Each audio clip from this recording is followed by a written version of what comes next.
Wow, super!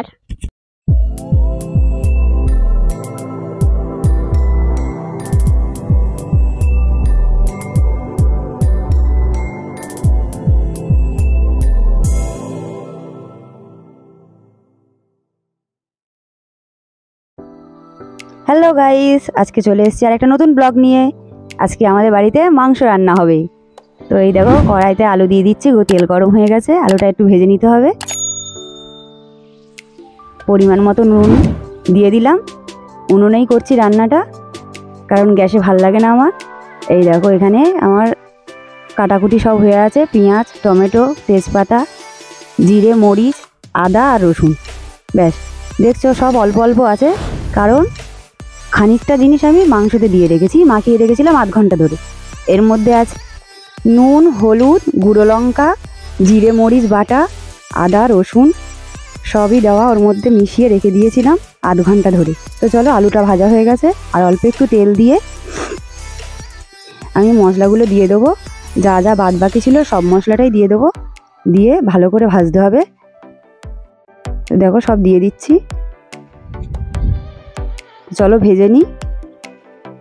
উনুনটাও জ্বলছে, আর আমি কিন্তু সবটাই শিলে বাটি, কারণ মিক্সার মেশিন আমার পছন্দ না, আর বাড়িতেও নেই যেহেতু, তাই সবই শিলে বেটেই আমি করি।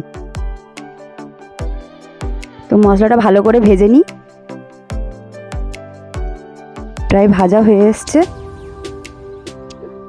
উনুনটাও খুব জ্বলছে।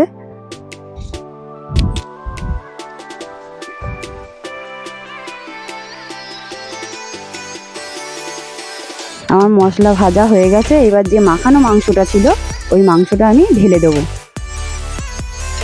তো চলো এবার একটু কষে নিই। কষতে একটু টাইম লাগবে, তাই আস্তে আস্তে করে কষি, নাহলে মশলাগুলো ভালো করে ঢুকবে না ওর ভেতরে, আর সেদ্ধও হবে না মাংসটা।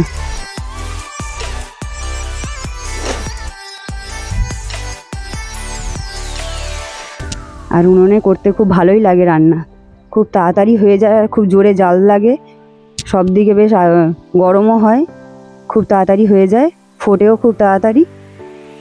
এই জন্যই আমি উনুনে করি বেশিরভাগ। চলো এর মধ্যে আলুটা দিয়ে দিই, মশলাটা হয়ে গেছে, আলুটাতে একটু মশলা ঢুকুক, সেদ্ধ হয়ে যাবে আলুটা। বড় বড় করে কাটা তো, সেই জন্য ভাজার সময় বেশি ভালো সেদ্ধ হয়নি, ওই জন্য এর সঙ্গে একটু আগেই দিয়ে দিলাম, দিয়ে একটু কষে নিই।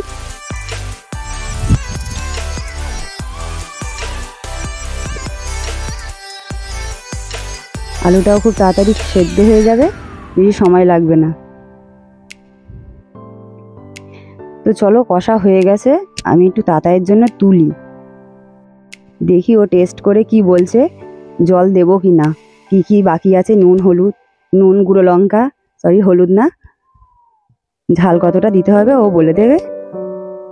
তো চলো ওর জন্য একটু তুলে দিই, ওকে একটু খাইয়ে দিই আমি, ততক্ষণ একটু হতে লাগুক, একটু সময় লাগে তো। তো মনে হচ্ছে কিছু দিতে লাগবে না, ওকে তো দেখে মনে হচ্ছে ভালো লাগছে ওর। চলো এবার আর একটু কষে নিই, কষে নিয়ে এবার জল দিয়ে দেবো। তাতে তো ভালো লেগেছে, আমি আর কিছু দিলাম না যার জন্য। তো পরে টেস্ট করে দেখে নেবো কী কী দিতে হবে জল দেওয়ার পরে। তো জল দিয়ে দিই, জল দিয়ে দিলাম। এবার বেশি জল দিলাম না, মাংসতে বেশি ঝোল ভাল লাগে না। তো চলো এবার জল দিয়ে একটু ঢাকা দিয়ে দেবো আমি, একটু নাড়িয়ে নিই মশলাগুলো যাতে নিচে না বসে থাকে।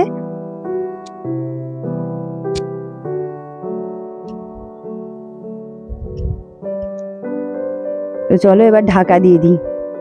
আর একটা জিনিস দেব, সেটা আমার বাড়িতেই আছে, তো চলো ওটা দেখাই তোমাদেরকে কি দেব, আর আমার বাড়িতে কি আছে। ওটা দিলে কিন্তু খুব ভালো লাগে, আর ওটা এই শীতকালেই হয়। দাঁড়াও আর একটু নাড়িয়ে নিই, দেখি ফুটে গেছে তরকারিটা, যাতে নিচে না বসে যায় মশলাটা, নাহলে পুড়ে যাবে। ওটা কিন্তু আমি শেষের দিকে দেব। তো চলো তুলে আনি, ওটা কি,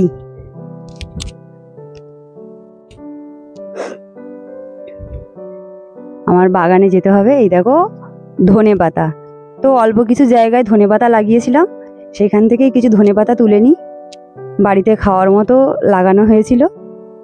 তাতাইও আমার সঙ্গে তুলছে। অল্প হয়েছে বলে তাই কেটে কেটে পাতাগুলো কেটে কেটেই তুলছি, কারণ তুলে গোড়া শুদ্ধ তুললে কমে যাবে। তো এই দেখো বাড়ির ধনেপাতা, চলো ধুয়ে নিই।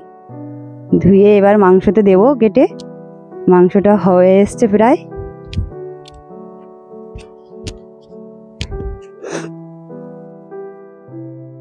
চলো ধোয়া হয়ে গেছে, এই দেখো ঝোলও কমে গেছে। মাংসতে দিয়ে দিই, এইবার হয়ে এসছে মাংসটা। এর মধ্যে ধনেপাতাগুলো দিয়ে দিলাম। এইবার একটু গরম মশলা দিয়ে তরকারিটা নামিয়ে নেব। তো চলো একটু নাড়িয়ে নিই ধনেপাতাগুলো, যাতে মিশে যায়। গরম মশলা দিয়ে এবার নামিয়ে নেবো। এই যে গরম মশলা দিয়ে দিলাম। তো আমার তরকারি রেডি। ভিডিওটা কেমন লাগলো তোমরা জানিও। ভালো লাগলে একটা লাইক দিও, আর যারা নতুন এই চ্যানেলে অবশ্যই সাবস্ক্রাইব করে দিও। হয়ে গেছে তরকারি। তো টাটা।